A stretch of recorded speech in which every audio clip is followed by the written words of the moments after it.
ancien des jours de gloire, sois élevé, magnifié, adoré ce soir pour ta grâce. Que ton nom soit magnifié dans cette assemblée. Que ce soit l'adoration parce que tu en es dit. Que toute la gloire soit rendue à toi seul dans le nom de Jésus-Christ.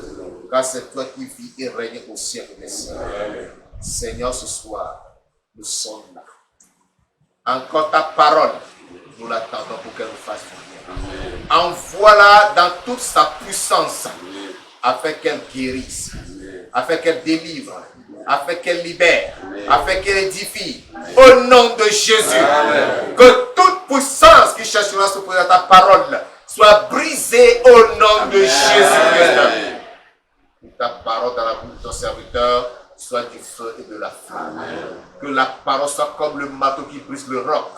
Et qu'elle soit comme un feu dévorant. Qu'elle soit comme l'épée à deux tranchants. Qui accomplisse chacun son œuvre au nom de Jésus. Merci parce que je crois que tu l'as accompli. Gloire et louange te soient rendues pour ta fidélité. Au nom de Jésus de Nazareth, nous avons prié. Amen. Amen. C'est vous que le Seigneur vous bénisse. Ce soir, par la grâce de Dieu, nous sommes là encore pour scruter les Saintes Écritures afin de découvrir la pensée, le plan et la volonté de Dieu pour nous. Nous voulons parler ce soir de la puissance de la prière d'intercession. La puissance de la prière d'intercession. Qu'est-ce qu'une prière d'intercession? La prière d'intercession est ce genre de prière qu'on adresse à Dieu en faveur des autres personnes. Cette prière qu'on fait à Dieu en faveur d'une tierce personne ou d'autres personnes. C'est une prière dans laquelle celui qui prie n'est pas concerné, lui-même n'est pas impliqué dans cette prière. Lui, il agit comme une machine. Celui qui prie se comporte comme une voiture, il transporte les autres. Alléluia. Amen. On peut prier en faveur du roi ou du président. On peut prier en faveur du gouvernement. On peut prier en faveur du parlement. On peut prier en faveur du pasteur. On peut prier en faveur des frères et sœurs. On peut prier en faveur de ses parents. On peut prier en faveur de sa famille. On peut prier en faveur de toute une nation. C'est ce genre de prière qu'on appelle la prière d'intercession. Et cette prière d'intercession a une puissance inestimable. Alléluia. Pour bien comprendre la puissance ou le rôle de la prière d'intercession, tournez vos Bibles avec moi. Je vais commencer par ce texte de 1 Timothée chapitre 2. 1 Timothée chapitre 2. Il dit, à partir du verset 1er jusqu'au verset 4e. Chapitre 1er jusqu'au verset 4e. 1 Timothée 2. Je lis la parole de Dieu au nom de Jésus. J'exhorte donc avant toute chose à faire des prières,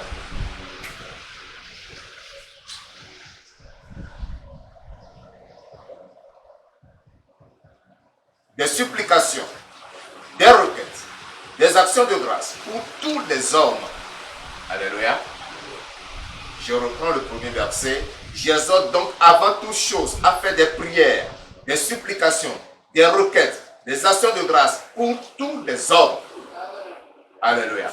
Donc la prière d'intercession ne veut pas dire seulement il faut demander des choses pour la personne, mais il faut aussi remercier Dieu pour la personne. Remercier Dieu pour la vie de la personne. Remercier Dieu pour ce qu'il a accompli dans la vie de cette personne. Remercier Dieu pour ce que cette personne est, celui pour qui tu pries. Alléluia. L'action de grâce. Pour les rois, pour tous ceux qui sont élevés en dignité, afin que nous menions une vie paisible et tranquille en toute piété et honnêteté.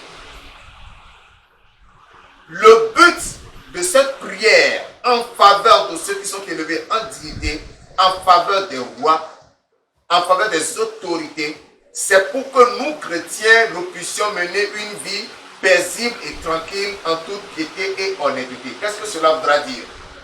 Si vous avez un gouvernement, si vous avez un roi ou un chef d'État ou un parlement pour lesquels, c'est-à-dire tout cela que je viens de citer, vous ne priez pas pour eux, ils vont prendre des décisions qui seront contre vous. Alléluia. Et ces décisions vont vous compliquer la vie. Vous devez savoir que les parlementaires, c'est-à-dire les députés, les sénateurs, ce sont eux qui votent les lois. Et il y a des décisions, lorsque ces décisions sont prises par décret même, lorsque le chef d'État prend un décret ou si le roi prend un décret, il faut que ce décret passe par le Parlement, que le Parlement approuve ou désapprouve avant que cela soit mis en application. Donc si vous ne priez pas pour eux, ils vont prendre des décisions qui vont vous faire du mal, qui vont vous nuire, qui vont vous compliquer la vie. C'est pour cela que nous devons prier pour tout cela. Généralement, lorsqu'il y a eu une crise, lorsqu'il y a eu une situation, c'est là qu'on commence à prier, et dès qu'il y a eu une accalmie, c'est-à-dire ça se calme un peu, on abandonne. Ce n'est pas à cela que Dieu nous a appelés. Dieu nous a appelés à prier continuellement pour cela. Gloire à Dieu. Nous devons prier pour eux. Si nous ne prions pas pour eux, pour qu'ils aient la crainte de Dieu, pour que Dieu les touche, afin qu'ils aient l'amour de la patrie, pour pouvoir travailler en faveur des citoyens, en faveur de la nation, ils seront là, au lieu de servir la nation, ils vont se servir eux-mêmes. Ils vont marcher sur les populations. Ils vont faire ce qui leur plaît, au détriment des citoyens pour lesquels ils sont nommés là-bas. Et vous savez que nos députés et sénateurs détiennent des mandats que nous, populations, nous leur confions. Afin qu'ils puissent bien gérer ce mandat et répondre aux attentes des populations qui les ont votés, il faut prier pour eux parce que quand ils viennent pour les campagnes, ils viennent avec des promesses. Leur bouche dit la promesse, mais dans leur tête, ils se disent que ce n'est qu'une promesse politique. Et pour que cette promesse s'accomplisse, pour qu'ils puissent les réaliser, vous devez prier pour eux pour que Dieu les dérange, afin qu'ils se lèvent pour accomplir ce qu'ils ont dit, même si dans leur tête, ils se disent que c'est des promesses politiques. Parce qu'on dit que la promesse politique n'engage que celui qui y croit. Ils ont dit, les populations crient, ils ont voté. Mais si vous ne priez pas pour eux, ils ne vont pas réaliser. Ils vont aller se satisfaire et à la saison prochaine, ils vont venir encore vous dire de bonnes paroles, vous allez encore voter pour. C'est pour cela que nous devons prier pour cela. Verset 3.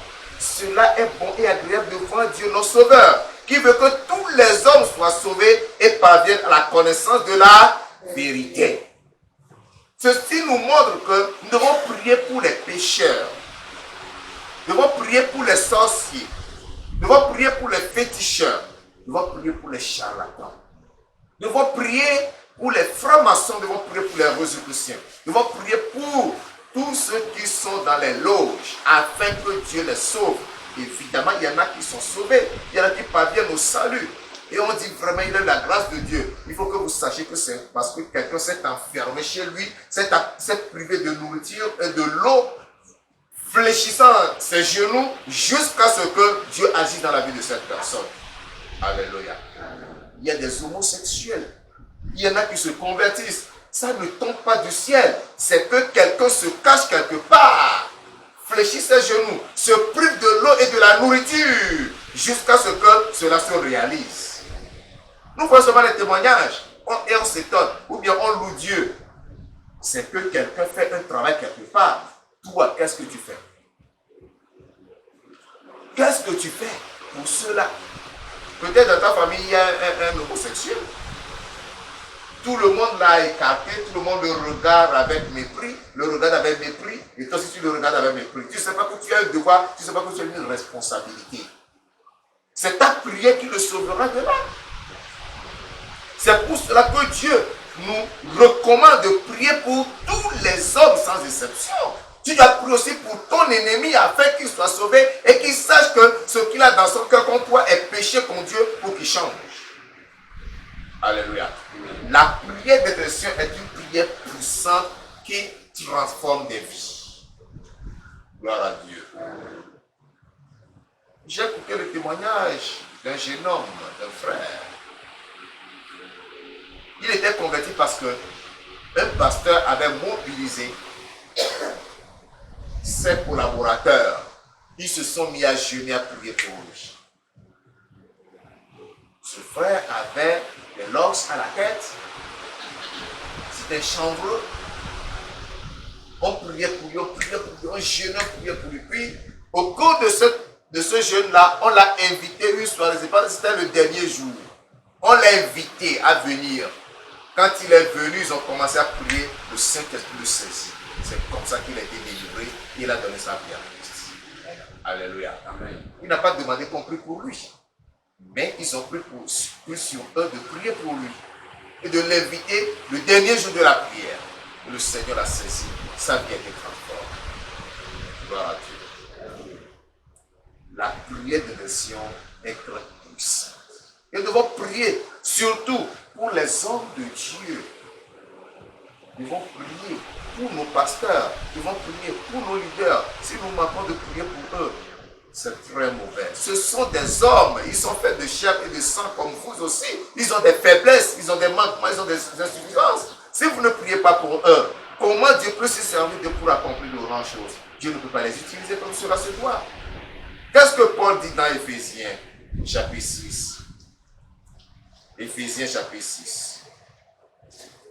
Éphésiens chapitre 6. Voyons le verset 19. Éphésiens 6, verset 19 et 20. Priez pour moi afin qu'il me soit donné, quand j'ouvre la bouche, de faire connaître hardiment et librement le mystère de l'évangile, pour lequel je suis ambassadeur dans la chaîne et que j'en parle avec assurance comme je dois en parler. Amen. Amen. Je ne peux pas me comparer à l'apôtre Paul. Il est trop fort. Un géant spirituel. Un bulldozer du Saint-Esprit. Mais il demande aux chrétiens de faire quoi? De prier pour lui. Priez pour moi, afin qu'il me soit donné, quand j'ouvre la bouche, de faire connaître hardiment et librement le mystère de l'évangile, pour lequel je suis ambassadeur dans les chaînes et que j'en parle avec assurance, comme je dois en parler. Maintenant, toi, combien de fois tu pries pour ton pasteur? Combien de fois as-tu demandé à Dieu de mettre sa parole dans sa bouche pour qu'il puisse parler avec assurance, qu'il puisse parler avec hardiesse, qu'il puisse parler avec autorité pour le salut des âmes, pour qu'il se fasse des miracles? Voilà un apôtre, un géant apôtre, pas n'importe lequel, celui qui a écrit la plus grande partie des livres du Nouveau Testament. Il a demandé qu'on prie pour lui. C'est moi qui ne vais pas demander qu'on prie pour moi. Je n'arrive même pas à sa cheville. Mais il a demandé à l'église de prier pour lui. Et vous pensez que celui qui est devant vous, non, il est déjà puissant, il connaît déjà la parole de Dieu, on n'a plus besoin de prier pour lui, il peut se battre seul, ça va marcher pour lui. Quand il va prier, Dieu va l'écouter et tout ira bien. C'est une erreur. C'est ton devoir de prier pour lui. Et cette prière d'intercession accomplit de grandes choses. Actes des Apôtres chapitre 12. Actes des Apôtres chapitre 12. Je lis à partir du verset 1er. Actes des Apôtres chapitre 12. À partir du verset 1er. Vers le même temps, le roi Hérode se mit à maltraiter quelques membres de l'église et il fit mourir par l'épée Jacques, frère de Jean. Voyant que cela était agréable aux Juifs, il fit encore arrêter Pierre. C'était pendant les jours des pains sans levain. Après l'avoir saisi et jeté en prison, il le mit sous la garde de 4 escouades de 4 soldats chacune, avec l'intention de le faire comparaître devant le peuple après la Pâque. Pierre donc était gardé dans la prison et l'église ne cessait d'adresser pour lui des prières à Dieu. La nuit qui précédait le jour où Hérode allait le faire comparaître, Pierre, lié de 2 chaînes, dormait entre 2 soldats et des sentinelles devant la porte gardaient la prison. Et voici un ange du Seigneur survint et une lumière brilla dans la prison. l'ange réveilla Pierre en le frappant au côté et en disant, lève-toi promptement. Les chaînes tombèrent de ses mains. Et l'ange lui dit, mets ta ceinture et tes sandales. Et il fit ainsi. L'ange lui dit encore, enveloppe-toi de ton manteau et suis-moi. Pierre sortit et le suivit, ne sachant pas que ce qui se faisait par l'ange fut réel et s'imagina avoir une vision. Verset 10. Lorsqu'ils eurent passé la première garde puis la seconde, ils arrivèrent à la porte de fer qui mène à la ville et qui s'ouvrit d'elle-même devant eux. Ils sortirent et s'avancèrent dans une rue. Aussitôt, l'ange le quitta. Verset 11. Revenu à lui-même, Pierre dit, je vois maintenant d'une manière certaine que le Seigneur envoie son ange et qu'il m'a délivré de la main d'Hérode et de tout ce que le peuple juif attendait. Alléluia. Pierre était gardé où? Dans la prison. Et l'église faisait quoi? Et l'église ne cessait d'adresser des prières pour lui, ne cessait d'adresser pour lui des prières à Dieu. Il était en prison et l'église priait pour lui. C'est-à-dire qu'avant même sa comparution, la sentence de mort était déjà prononcée sur lui. Puisque Hérode, qui a arrêté Jacques, frère de Jean, l'avait décapité, l'avait tué par l'épée. Et il s'est rendu compte que non, le peuple a aimé ça. Et donc lui, pour plaire au peuple et consolider sa royauté, qu'est-ce qu'il doit faire? Il faut qu'il tue encore un autre apôtre. Et cette fois-ci, c'est Pierre qui l'a choisi. C'était là son intention. C'est pour cela qu'il a été gardé en prison. Mais l'église s'est rendu compte que non, nous avions commis une erreur. Lorsque Jacques a été arrêté, nous n'avions pas prié. Voici Pierre aussi est arrêté, nous devons nous lever dans la prière. À cause de cela, il se privait de nourriture et de sommeil pour prier pour Pierre. Il priait pour Pierre lorsque, pendant la nuit, on dit que Pierre était gardé par 4 escouades de 4 soldats. Donc, une seule personne a été gardée par combien de personnes? Par 16 soldats. Dans la prison. Et il avait des chaînes aux mains. Enchaîné, menotté, gardé par 16 personnes. Donc, il s'imaginait que Pierre avait une puissante puissance, excusez-moi la répétition, le pléonasme, il avait une forte puissance qui le ferait sortir de là. Donc, lié aux mains, il faut qu'il soit gardé par 16 soldats. Et la prison était bien barricadée. Mais Dieu a écouté la prière d'intercession de l'église. Pendant la nuit, Dieu a envoyé son ange dans la prison. Est-ce que l'ange a besoin de demander la permission au gardien de la prison? Il est rentré. Les chaînes qui étaient aux mains de Pierre étaient tombées. L'ange lui a dit, enveloppe de ton manteau, mets tes sandales, mets ta ceinture, suis-moi. Pour lui, il était en train de voir une vision. Ne sachant pas que ce qui se passait était. Alléluia. Il a suivi l'ange.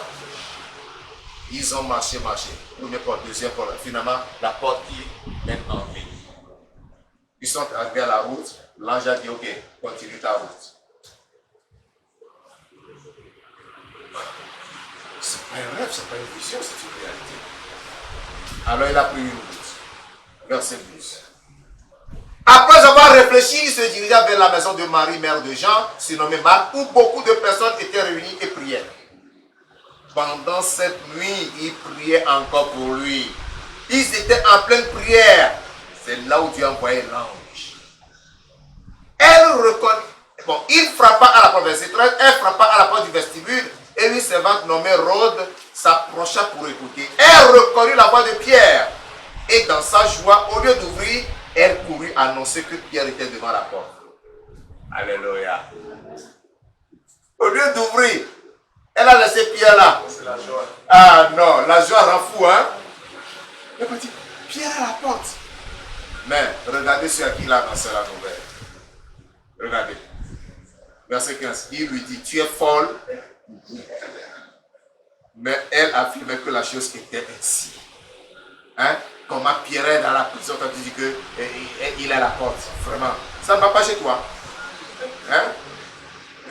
Un boulon sauté chez toi. Pierre est dans la prison, toi tu dis qu'il est à la porte. Il est à la porte comment? Il y a des gens qui prient, mais il ne s'attendait à aucun miracle. Il priait seulement. Mais Dieu écoutait leur prière. Alléluia. Même si tu peux que tu ne crois pas, Dieu écoute. Verset 16. Et ils dirent, c'est son ange. Cependant, Pierre continuait à frapper. Ils ouvrirent et furent étonnés de le voir. Alléluia. Verset 17. Pierre, leur ayant de la main fait signe de se taire, leur raconta comment le Seigneur l'avait tiré de la prison. Et il dit, annoncez-le à Jacques et aux frères. Puis il sortit et s'en alla dans un autre lieu. Alléluia. Pierre a été de la prison grâce aux prières des frères. Donc, non, la prière de version accomplit des choses énormes, des choses immenses. Tu peux rester ici et prier, et cette prière va agir. Alléluia. Hier, nous avons reçu un appel, nous annonçant qu'un enfant avait fait une crise grave, très loin du Gabon. J'ai appelé l'enfant, nous sommes rentrés, on a prié. Et tard dans la vie, j'ai reçu le message que nous sommes tous rentrés de l'hôpital. On a appelé l'ambulance pour que l'ambulance aille prendre l'enfant à la maison pour l'amener à l'hôpital. On l'a amené à l'hôpital, dans le premier hôpital, on a fait l'examen, on l'a transféré à l'hôpital pédiatrique. Dans une autre ville. Là, on l'a soigné et on les a libérés. Et ce matin, quand j'ai appelé, l'enfant se porte bien. Alléluia. Quelqu'un dira, non, c'est parce qu'on l'a amené à l'hôpital, les médecins fait le travail. Non, moi, c'est ma prière qui agit. Alléluia. C'est ça. La prière, c'est ça. Nous sommes efficaces. La prière renverse les situations. La prédication fait quoi? Renverse les situations. Exode, chapitre 17, à partir du verset 8. Exode 17, à partir du verset 8. Exode 17, à partir du verset 8. Amalek va combattre Israël en Rephidim. Alors Moïse dit à Josué, choisis-nous des hommes, sors et combat Amalek. Demain, je me tiendrai sur le sommet de la colline, la veille de Dieu dans ma main. Josué fit ce que lui avait dit Moïse pour combattre Amalek. Et Moïse, Aaron et Hur montèrent au sommet de la colline. Lorsque Moïse élevait sa main, Israël était le plus fort. Alléluia. Et lorsqu'il baissait sa main, Amalek était le plus fort. L'élévation de la main signifie quoi? La prière en faveur de Josué et de tous les soldats d'Israël qui combattaient Amalek.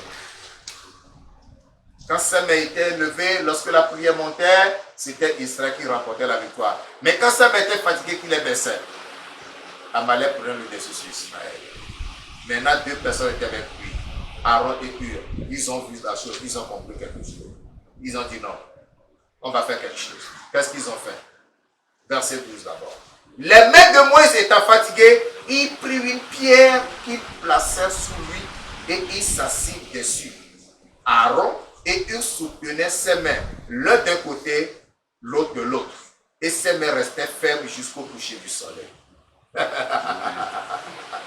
La prière là ne doit pas cesser. Moïse, la prière doit monter. Tes mains doivent rester en haut. Nous allons trouver la stratégie. Voici des pierres, assieds-toi. Nous allons soutenir tes mains. Moïse était assis, ils ont tenu les mains comme ça. L'autre a tenu l'autre main, l'autre a tenu l'autre main comme ça. Et ils étaient là.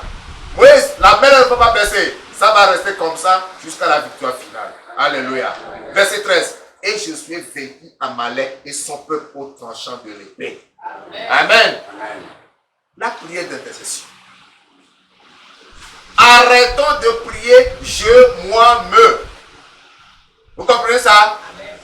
Seigneur pour moi. Seigneur je. Seigneur, souviens-toi de moi.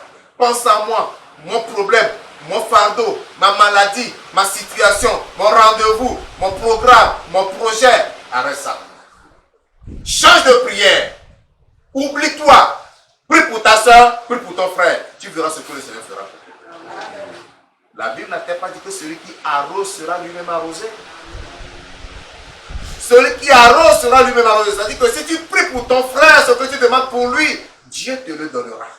Alléluia. Amen. Dieu connaît tes besoins et sait que tu as des besoins. Mais tu as la foi en laissant tes besoins de côté pour aller prier pour le frère. Dieu se souviendra certainement de toi. Alléluia. Amen. Donc, arrête de penser à toi dans tes prières. Prie sérieusement pour les frères. Prie sérieusement pour les sœurs. Pour que le Seigneur intervienne dans leur vie. Pour que la situation change. Pour qu'il y ait une transformation dans leur vie. Et quand tu verras le frère rendre témoignage, tu diras oui. Gloire à Dieu, Seigneur. Dans le secret, tu m'as écouté. Lui se réjouira d'être béni. Ne sachant pas que quelqu'un a fait le travail. Tu n'as pas besoin de lui dire que mon frère, c'est moi qui ai prié pour toi. Non, tu n'as pas besoin de lui dire. Tu n'as pas besoin de savoir si quelqu'un a fait le travail pour lui. Mais toi, réjouis-toi seulement de ce que tu as fait un travail dans le secret. Alléluia. 1 Timothée, chapitre 2, nous allons terminer par là. 1 Timothée, chapitre 2 encore. C'est facile. Nous allons lire le verset. Le verset 1 Timothée, chapitre 2, le verset 8. Ici, je vais vous dire celui qui fait la prière de nation, la condition à laquelle la prière de nation est efficace. Verset 8. Je veux donc que les hommes prient en tout lieu en élevant des mains pures, sans colère ni mauvaise pensée. Gloire à Dieu. Toi qui veux prier pour le frère, toi qui veux prier pour la soeur, toi qui veux prier pour la nation, toi qui veux prier pour le pasteur, toi qui veux prier pour les élus du peuple, toi qui veux prier pour le gouvernement, toi qui veux prier pour le roi, pour le chef de l'État, tu as besoin de faire quelque chose. C'est que tu te débarrasses du péché. En élevant des mains pures, des mains sans péché, des mains sans souillure, des mains sur lesquelles il n'y a pas de sang, des mains sans iniquité. Alléluia. Amen. Si les mains de Moïse étaient souillées, Dieu ne l'aurait pas exaucé. Le salut David a dit, si j'avais gardé l'iniquité dans mon cœur, le Seigneur ne m'aurait pas exaucé. Alléluia.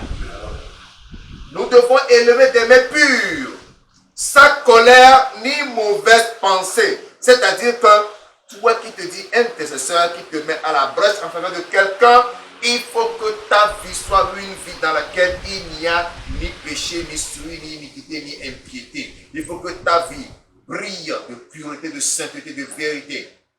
Alléluia. Lorsqu'il y a la pureté, la piété, la sainteté, la vérité, la justice dans ta vie, dans ton cœur, et que tu pries, cette prière monte directement à Dieu et il exauce. C'est toute la condition. Si vous remplissez cette condition, tes prières de nation auront beaucoup d'efficacité. Tu en verras les résultats et tu t'en réjouiras. Alléluia. La puissance de la prière d'intercession. Mon frère, ma soeur, ce soir tu vas prier, demander une seule chose à Dieu. Seigneur, enseigne-moi à intercéder. Enseigne-moi à me tenir à la brèche. Ouvre mes yeux, ouvre mon intelligence, afin que je vois les problèmes des gens, sans même leur demander, que je puisse prier pour eux. Que je vois les problèmes de ma nation et que je me mette à la brèche en faveur de cette nation. Que je vois les besoins du gouvernement de mon pays, pour que je me mette à la brèche en faveur de ce gouvernement. Que je vois les limites du chef de l'État, du Premier ministre et des parlementaires, pour que je me mette à la brèche en faveur d'eux. Que je vois les limites et les manquements, les exigences de mon pasteur, afin que je puisse me mettre à la brèche en sa faveur, pour que Dieu les élève. Levons-nous et parlons au Seigneur. Gloire à Dieu, mon frère, ma soeur. Remercie-le d'abord de ce que ce message est parvenu pour te faire du bien, pour t'enseigner quelque chose, pour te montrer quelque chose. Parle au Seigneur, parle au Seigneur, parle au Seigneur. Dis merci Seigneur. Remercie le Seigneur pour cette parole qui est sortie. Tu as été enseigné, tu as été édifié sur l'intercession. La puissance de la prière d'intercession. La puissance de la prière d'intercession. Oui, elle est efficace. La prière d'intercession est efficace. Loue Dieu pour la vie de quelqu'un. Glorifie la vie de Dieu pour la vie de quelqu'un. C'est merveilleux.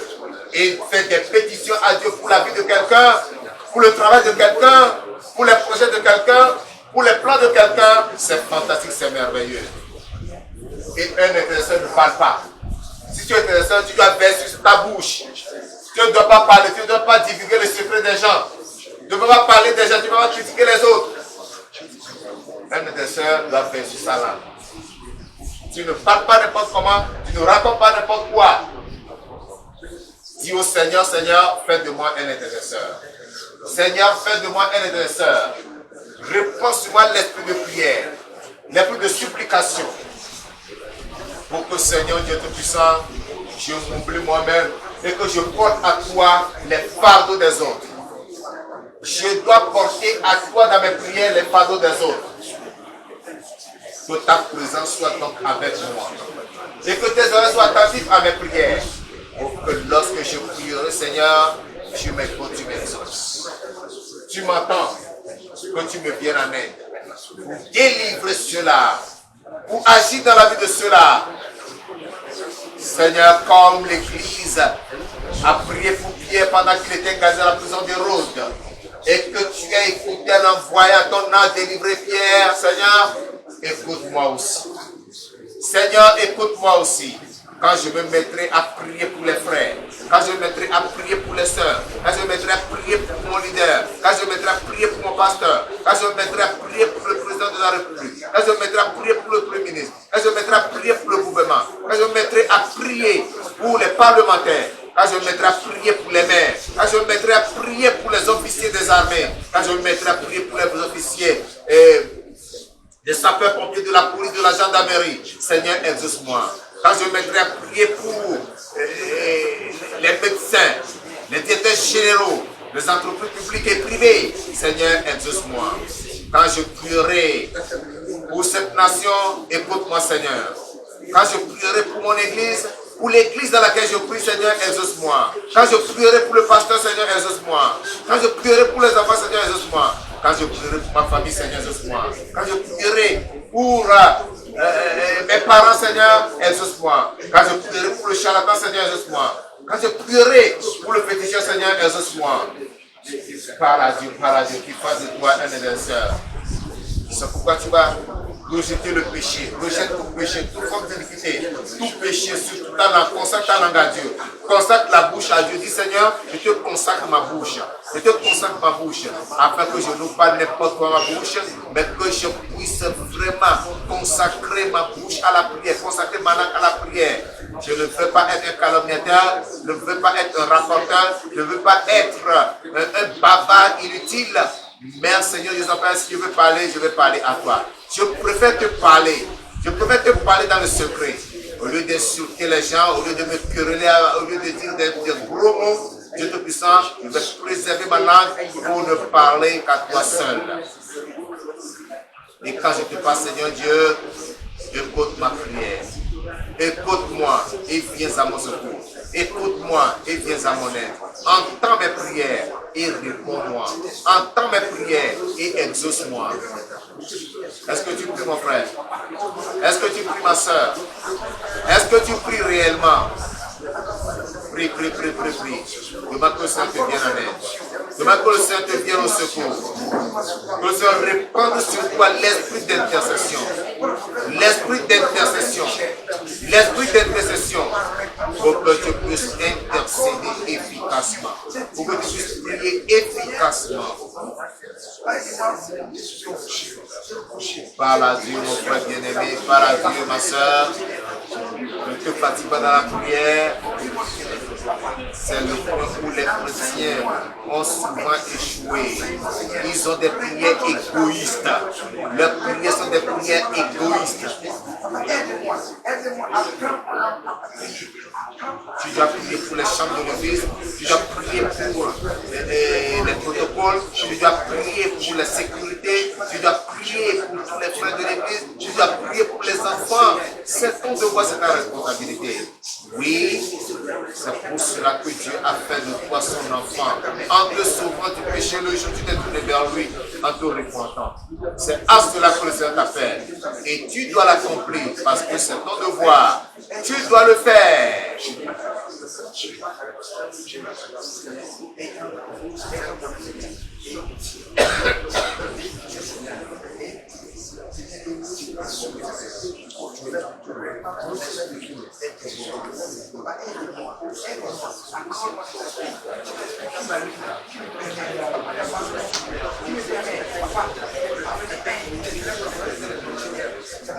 Au nom de Jésus-Christ de Nazareth, nous avons prié. Amen.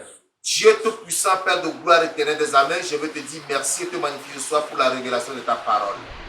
Tu nous as montré la puissance de la prière d'intercession et plusieurs exemples dans ta parole nous l'ont confirmé que lorsque tes serviteurs se cachent et lèvent la voix en faveur d'un individu, en faveur d'un groupe de personnes, en faveur d'une nation, toi tu écoutes toujours. Et tu nous as dit que tu veux que les hommes prient en tout lieu, en élevant des mains pures, sans colère ni mauvaise pensée à Dieu. Seigneur Dieu, je te conduis ton peuple, Seigneur, ce soir. J'amène tout ton peuple à tes pieds. Je prie, Seigneur Dieu, que tu répands sur chacun de nous ton sang coulé au calvaire, pour nous laver, nous purifier de tout péché. Tout ce qui pourra empêcher nos prières de monter à toi, Seigneur Dieu, ôte-les de la vie de ton peuple ce soir, au nom de Jésus-Christ. Dieu Tout-Puissant, accorde à chacun la grâce de faire sur sa bouche, afin de ne pas pécher contre toi à travers la bouche. Seigneur, aide ton peuple à mettre sa langue en bride, à verser cette parole, afin que, mon Dieu, mon rocher, au lieu de bavarder pour raconter n'importe quoi, au lieu de calomnier, de critiquer, Seigneur Dieu, au lieu d'insulter, au lieu de se quereller, de dire gros mots, Seigneur Dieu, Père, que chacun puisse préserver sa langue. Et s'il a quelque chose à te dire, qu'il te le dise en secret au nom de Jésus-Christ. C'est pourquoi je prie que les cœurs soient aussi circoncis et sanctifiés. Parce que, Père, c'est de l'abondance de cœur que la bouche parle. Il y en a dont le cœur est chargé de jalousie, d'envie, de méchanceté. Je prie que ces cœurs ce soir soient circoncis et délivrés de tout péché au nom de Jésus. Amen. Que Papa de vos yeux, les adultères, les vols, les mauvaises pensées dans les cœurs, les mauvais choses dans les cœurs soient complètement ôtés au nom de Jésus-Christ. Afin qu'avec des cœurs purifiés, des mains sans péché, sans souillure, des mains pures, nous puissions nous approcher de toi. Et lorsque nous élevons nos mains, Père, exauce-nous comme Moïse en ce jour, sur la montagne, et levez des mains, et que Josué, l'armée d'Israël, était vainqueur sur Amalek. Que cette puissance nous accompagne dans nos prières d'intercession, afin qu'en tout temps, Seigneur, nous soyons la victoire au nom de Jésus. Amen. Dieu Tout-Puissant, je veux que tu interviennes dans ton peuple, et que tu lui enseignes comment prier, comment intercéder. Comme lorsque Pierre était gardé dans la prison et que l'Église ne cessait de prier pour lui, Seigneur Dieu Tout-Puissant, et ce peuple, à ne pas se fatiguer dans les prières d'intercession, mais à persévérer jusqu'à ce que ce qu'il désire s'accomplisse au nom de Jésus-Christ.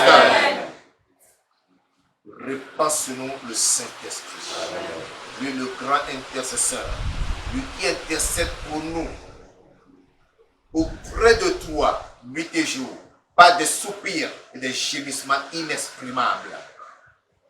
Qu'il soit en nous et qu'il nous enseigne aussi les arts de l'intercession afin que, Seigneur, nous devenions de véritables intercesseurs pour ta gloire au nom de Jésus.